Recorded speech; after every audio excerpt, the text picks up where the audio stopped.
Hello, welcome back to Hazel Jane Tarot, and today I am sharing with you a review of the Seasons of the Witch Samhain Oracle. So this won't be a full walkthrough.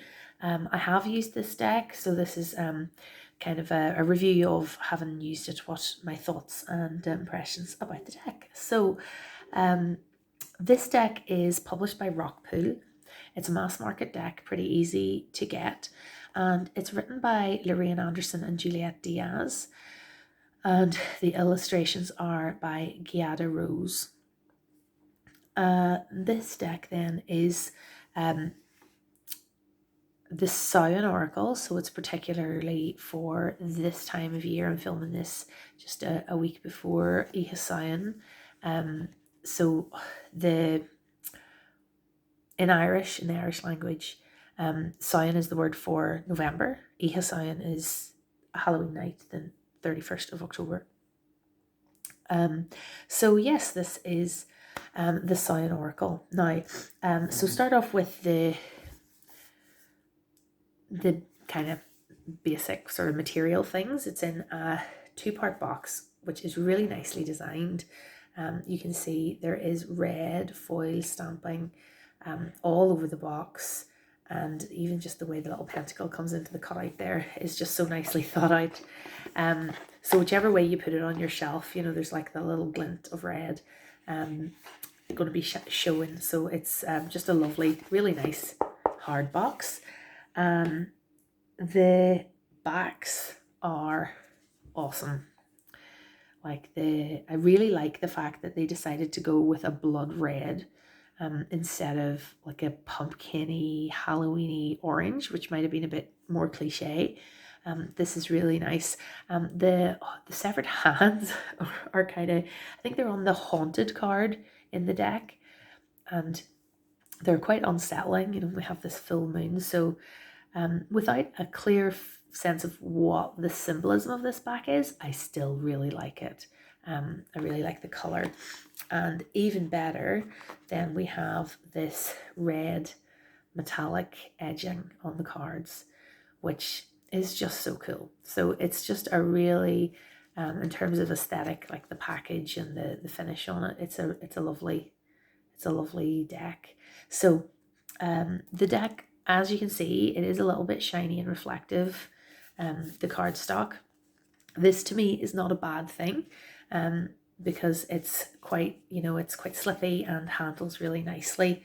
It's a little bit reflective, but it's not too bad. It's easy to thumb through, which is an important thing for me, that the cards slide past each other when you're handling the deck.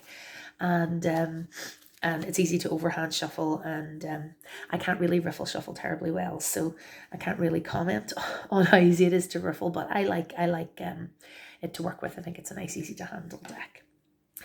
So to show you a few of the cards then, the aesthetic in this deck is really, really consistent. The deck uses a palette of muted tones, sort of it uses a lot of, let's see if I can pull up a little bit, show you a few more cards. It uses a lot of kind of muted orangey yellow tones, browns, black, a lot of black, obviously, reds, so very autumnal tones, and it's really consistent throughout the deck.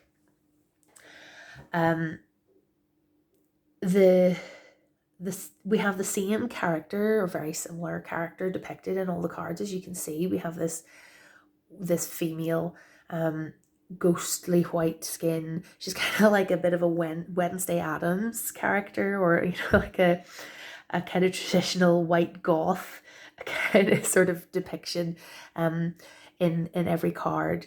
And it's the only kind of variation, sometimes the hair color is slightly different, but she's very similar. And even when you have multiple people in one card, it's almost like the same person over and over. So again, the aesthetic is really consistent.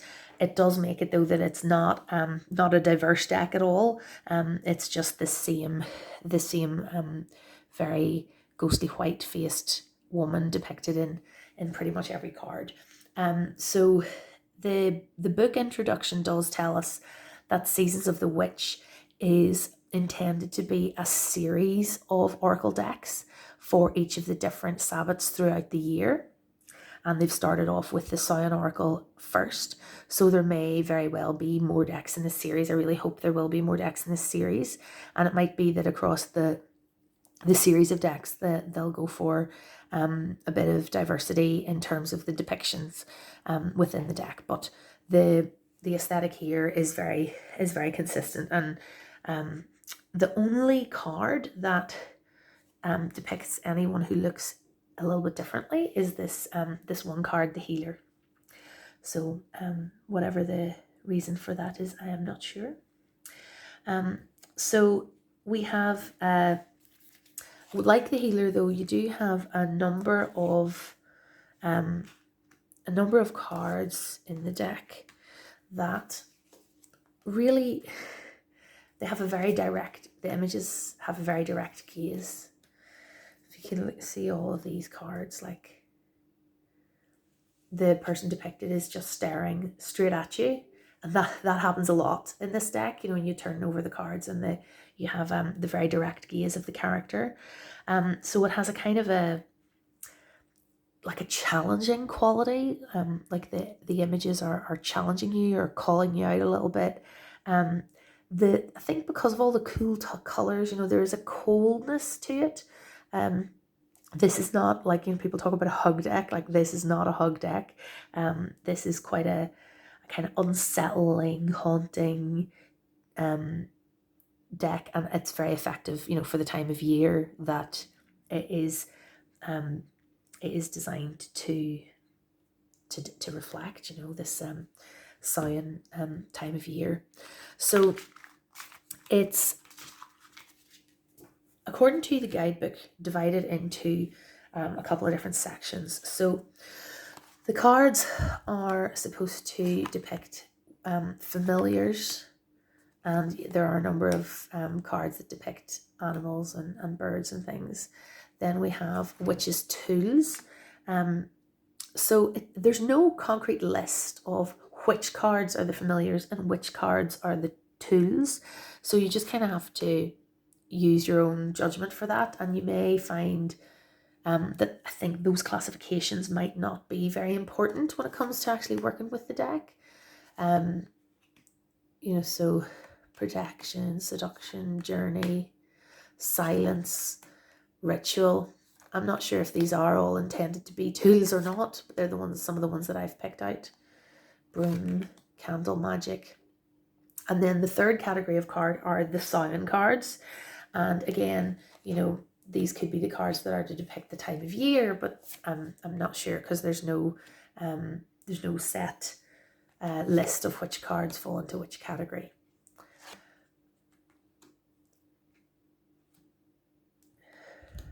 So, so the subject matter, you can see, is related to kind of very witch based, because Seasons of the Witch. So we've got witches, familiars, witches, tools, and then the cards that are to do with the particular events and significances of the festival of Samhain in particular. So to look a wee bit deeper at some of the cards, each card has a poem on it. So in addition to the image and a keyword and a number to help you find it in the book, although they are also in alphabetical order, helpfully, you have a little poem. So here in Rebirth we have, "There's death in all that awakens, for it isn't blissful nor painless, it's a mighty rising, O flame resurrected." So those little poems you can use for contemplation. They suggest you could use them as in spell work or in ritual in some way. You could use them as a creative prompt to come up with your own. You know, there's no kind of fixed way in which to use the poem, but there's some suggestions, some creative suggestions. And then in the guidebook, when you look up a card, you find there's a nice color image of the card. The keywords are expanded, so There, the frog card becomes transformation and serenity, and then you have the little poem, and that's the same for each, for each card. That gets full page, and then you have the write up about the card meaning, and then there's a reversed meaning for each card as well. So this card deck is intended to be used with reversals, although I haven't yet done that, but I will start doing that as I'm getting to know the deck a bit better. So one of the nice things in this guidebook, in addition to those meanings, you also get a range of spreads at the beginning, and there are quite a few spreads. And these spreads work very well with the deck, unsurprisingly. So, they're all kind of themed again around Samhain and witchcraft. So the Spiritual Council spread, the Rotten Apple spread, so there's some really, really great little spreads in here. And my experience of working with this deck so far is that it hasn't been that great for one card daily draws. I've tried that, and I found the messages didn't really feel all that great for a daily draw. But having tried to use the spreads in this book, I felt like the card meanings work much better with these spreads. So they are, the way the questions are written and the way the spreads are designed, it just fits right with the design of the deck. The other way I found the deck to work really well was to do to pull some cards to consider how to go about crafting a Samhain ritual or how to celebrate Samhain. And I have actually done a pick a card reading on my channel using this deck for that purpose. So if you're still wondering what to do to celebrate the 31st of October this year, I'll put a wee link below to that to give you some ideas. So it is, I think, a really great deck for what it's designed to do. It's not a deck that I would use year round. It's not a deck that I would use for just any subject matter. I think it's very specifically designed to be worked with over the Samhain period as a sort of reflection. So, if you consider the 1st of November being the beginning of the new year in the old pagan Celtic calendar, it would be a good deck to work with for any kind of leaving behind, moving into the new year. It could be a good deck to work with to consider, working with ancestors, this idea of the thinning of the veil, working around, fears and not shadow work as in, the psychologically the shadow, but, things that are lurking in the shadows, kind of facing fears and, working with nature, just all those things that thematically fit with the Samhain period. That is just what this deck is designed for, and it does a really good job of doing just that. So if you're looking for an all-purpose oracle deck, this is not it. But if you'd like something that's very much tied into Samhain, then this is a great deck. And it fans beautifully. There's a lot to be said for a slightly shiny cardstock. So I hope that review has been helpful to you. And absolutely, if you want to see the deck in action, you can click onto the link below to see my pick a card readings with this deck. If you've enjoyed this review, please do subscribe to my channel, and I will see you again soon.